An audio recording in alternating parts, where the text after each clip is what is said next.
आज फिर से ये शहर सुनसान हो गए और इस सुनसान में कैद हर हस्ती हो गई।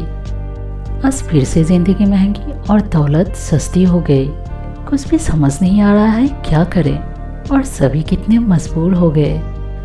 पर इस समय में आप मजबूर नहीं, मजबूत बनिए और तरकीब लगाकर तकदीर बनाइए। ये दिन आपके लिए बहुत ही खास है क्योंकि कितना सारा समय आपके पास है। इस समय में आप इन बातों को हमेशा याद रखिए।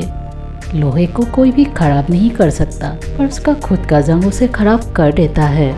वैसे ही इंसान को भी उसका खाली दिमाग बर्बाद कर देता है।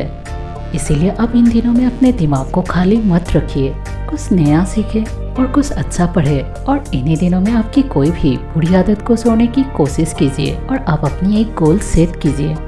अगर आप प्रॉब्लम पर फोकस करोगे तो गोल देखना बंद हो जाएगा, लेकिन अगर आप अपने गोल पर फोकस करोगे तो आपको प्रॉब्लम देखनी बंद हो जाएगी। एक कायर लोगों की ये सोच है कि क्या करेंगे ज़्यादा करके, जब खाली हाथ ही हमें जाना है। और ये कामयाब लोगों की सोच है कि जब मरना ही है एक दिन तो क्यों ना कुछ बड़ा करके मरे। और इसके बाद है, अब इन दिनों में अपने अकेलेपन को अपने ऊपर हावी होने मत दीजिए। क्या आपको ये पता है कि अकेलापन हमें ज़िंदगी जीने का सही मतलब सिखाता है। जो व्यक्ति शक्तिशाली होता है वो ना ही कभी अपनी परिस्थितियों का रोना रोता है और ना ही बहाना बनाता है। वो उसी परिस्थितियों में ढलकर वो अपने लिए रास्ते बनाता है। इसीलिए आप इस समय में कुछ अच्छा करने का और अपने हुनर को निखारने का और आप अपने खुद को पहचानने का प्रयास कीजिए। और इसके बाद है, ये दुनिया का सबसे कड़वा सच है कि आसमान की ख्वाहिश रखते हैं वो लोग जिन्हें जमीन से जुड़ना तक नहीं आता। वो खुद किसी काबिल नहीं और परिंदों से कहते हैं कि तुम्हें उड़ना नहीं आता।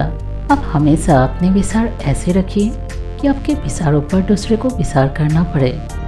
और इसके बाद है कि चारों ओर से सिर्फ यही शिकायतों को सुनने मिलती है कि संसार बहुत बिगड़ गया है, पर ये कोई भी नहीं कहता कि मैं बहुत बिगड़ गया हूँ। दूसरों को सुधारने के लिए तो सब सोचते हैं, पर स्वयं को सुधारने के लिए कोई नहीं सोचता। आप हमेशा ऐसी सोच रखिए कि दुनिया सुधरे या ना सुधरे, मैं खुद को सुधार लूँगा और मैं खुद को कभी भी बिगाड़ने नहीं दूँगा। इस वीडियो के अंत में मैं आप लोगों को यही बोलना चाहती हूँ कि मास्क पहनना वेंटिलेटर पहनने से ज़्यादा बेहतर है और घर पे रहना आईसीयू पे रहने से ज़्यादा बेहतर है। आपका हाथ धोना जिंदगी से हाथ धोने से ज़्यादा बेहतर है। बीमारी से बच के रहना उसके इलाज से ज़्यादा बेहतर है। अगर आप इन शब्दों से सहमत हैं तो इसे आप ज़्यादा लोगों तक शेयर कीजिए। Always be happy and stay blessed. Thank you.